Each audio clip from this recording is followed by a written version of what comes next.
Hope you guys are doing well. Welcome back. In today's video, I'm going to show you that how you can change your taskbar setting. If you want that your taskbar should be hidden, hide automatically, you can also do that. So let's see how we can do that.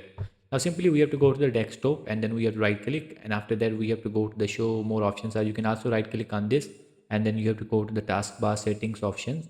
And now simply we have to scroll down. As you can see, you will get some options related to the taskbar. If you want to make it hide, you can also do that. If you want to make it hide this one, you can also do that. If you want to hide this, you can also do that. So as you can see, now simply we have to go to the taskbar behaviors options, and now you will get an option here, automatically hide the taskbar. If you click on this, now the taskbar will be automatically hidden. So as you can see, now it's hidden. If you want to change the taskbar alignment, you can also do that. In the left, it will be into the left. I'm going to make it in the center, and if you want to make it off, you can also do that. So in this way you can change the taskbar settings on your PC. I hope you guys understand this video, that how you can do that. So see you in the next video.